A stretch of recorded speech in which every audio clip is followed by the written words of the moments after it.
Hello everyone, আজকে তোমাদের সাথে শেয়ার করব কিভাবে তোমরা বুঝবে পাউডারটা ওয়াটারপ্রুফ।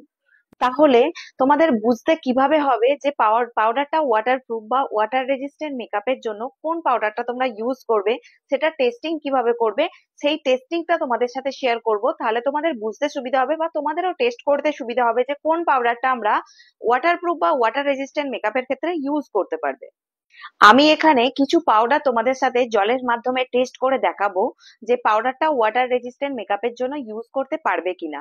বাকি প্রোডাক্ট তোমরা নিজেরাই টেস্ট করে আমাকে স্ক্রিনশট তুলে পাঠাবে।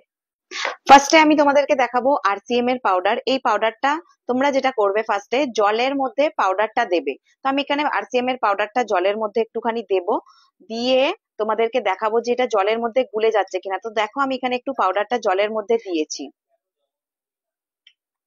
এরপর আমি হাতটা জলের মধ্যে জাস্ট একবার গুলিয়ে দেব, দিয়ে আমি দেখবো যে এই পাউডারটা জলের মধ্যে গুলে যাচ্ছে কিনা। তো নিচের দিকটা দেখো যে জলের মধ্যে পাউডারটা গুলে যাচ্ছে কিনা।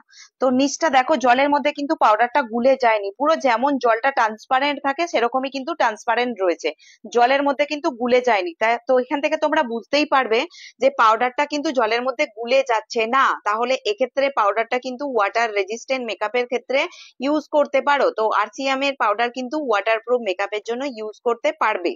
এরপর দেখাবো লরা মার্সিয়ার পাউডার। এই পাউডারটা তোমরা প্রত্যেকেই জানো যে খুবই ভালো একটা পাউডার। তো এটা ওয়াটারপ্রুফ কিনা সেটাই তোমাদের সাথে দেখাবো। তো আমি একটুখানি পাউডার জলের মধ্যে নিয়ে নিচ্ছি, দেখে নাও।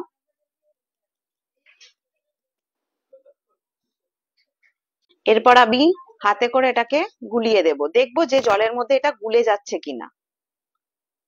তো দেখো এখানে কিন্তু জলের মধ্যে এটা গুলছে না। তাহলে এটা কি বুঝবো? দেখো পুরোটাই কিন্তু ট্রান্সপারেন্ট রয়েছে, তার মানে এটা কিন্তু ওয়াটার রেজিস্ট্যান্ট মেকআপের জন্য একদমই পারফেক্ট।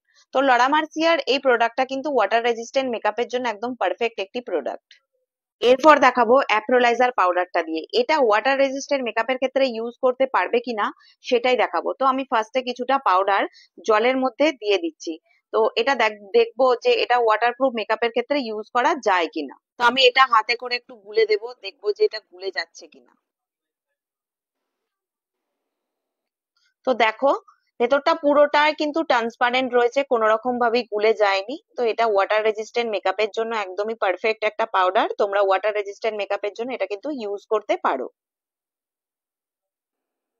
এরপর আসছি সব থেকে রিজনেবল প্রাইসের মধ্যে এমন একটি পাউডার যেটা ওয়াটার প্রুফ কিনা সেটা টেস্ট করব।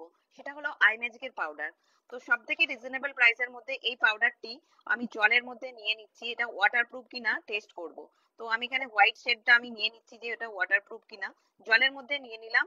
এবার আমি হাতে করে এটাকে জলের মধ্যে গুলে দেব, যে দেখবো এটা জলের মধ্যে গুলে যাচ্ছে কিনা। তো তোমরা দেখো এখানে এটা কিন্তু 100% ওয়াটারপ্রুফ একটা পাউডার। দেখো তোমরা এখানে দেখলে বুঝতে পারবে পুরোটা কিন্তু ট্রান্সপারেন্ট অবস্থায় রয়েছে, এতটাই রিজনেবল। তারপরে এটা কিন্তু ওয়াটারপ্রুফ, কোনো রকম ভাবেই কিন্তু জলের মধ্যে এটা গুলে যায় না, পুরোটাই কিন্তু ট্রান্সপারেন্ট অবস্থায় রয়েছে, এতটুকু কিন্তু গুলে যায়নি। তো এইরকমই একটা ওয়াটারপ্রুফ পাউডার যেটা সামার সিজনের জন্য আমাদের খুবই ইম্পর্টেন্ট। তো তোমরা চাইলে রিজনেবল এর মধ্যে আই ম্যাজিকের পাউডার অবশ্যই নিতে পারো, ওয়াটার রেজিস্ট্যান্ট মেকআপের জন্য অবশ্যই ইউজ করতে পারো। এরপর আসছি আমাদের সবার পরিচিত একটি প্রোডাক্টে, সেটা হলো সফারেল ব্র্যান্ডের। সফারেলের প্রোডাক্ট আমরা এমনিতেই জানি যে একটা ওয়াটারপ্রুফ পাউডার, সেটা কতটা ওয়াটারপ্রুফ সেটাই আমরা টেস্ট করে তোমাদেরকে দেখাবো। তো তোমরা ওইভাবে টেস্ট করে দেখতে পারো যে এটা কতটা ওয়াটারপ্রুফ। তো আমি কিছুটা পাউডারটা আমি জলের মধ্যে নেব। দেখো কিছুটা আমি জলের মধ্যে পাউডার নিয়ে নিয়েছি, এবার আমি হাতে করে এটাকে গুলে নেব যেটা ওয়াটারপ্রুফ হচ্ছে কিনা। আমি প্রচুর পরিমাণে পাউডার ঢেলে ফেলেছি, এবার দেখাবো তোমাদেরকে এটা ওয়াটারপ্রুফ হচ্ছে কিনা। তো দেখো জলের মধ্যে আমি কত পরিমাণে গুললাম, এতটা পরিমাণে গুলছি। দেখো জলেতে হাতটাও দিলাম, আমার হাতটা পর্যন্ত ভিজছে না। এই যে, তো হাতটা পরিমাণে আমার পুরো শুকনো রয়েছে, কারণ আমার হাতেতে পাউডারটা লেগে রয়েছে, ওই জন্য হাতটা পর্যন্ত আমার ভিজছে না। তো এইভাবে গুলে দিচ্ছি, তারপরেও কিন্তু পাউডারটা গুলছে না। তো দেখতেই পাচ্ছ এখানটা পুরোটাই ট্রান্সপারেন্ট হয়ে রয়েছে, কোনো রকম ভাবেই গুলছে না। তো এটা একটা ওয়াটারপ্রুফ পাউডার। তোমরা কিন্তু অবশ্যই ওয়াটার রেজিস্ট্যান্ট মেকআপের জন্য এই পাউডারটা অবশ্যই সপারেলের পাউডার ইউজ করতে পারো। ওয়াটার রেজিস্ট্যান্ট মেকআপের জন্য অবশ্যই এই পাউডারটা তোমরা ইউজ করতে পারো। তো কিভাবে ওয়াটারপ্রুফ টেস্ট করবে সেটা তোমাদের সাথে শেয়ার করে দিলাম। তো কোন কোন প্রোডাক্ট গুলো ওয়াটারপ্রুফ হচ্ছে সেগুলো তোমাদের সাথে শেয়ার করলাম। ভিডিওটা কেমন লাগলো অবশ্যই কিন্তু নিচে কমেন্ট সেকশনে কমেন্ট করে জানাবে, এবং ভালো লাগলে অবশ্যই কিন্তু ভিডিওটি লাইক কমেন্ট শেয়ার করবে।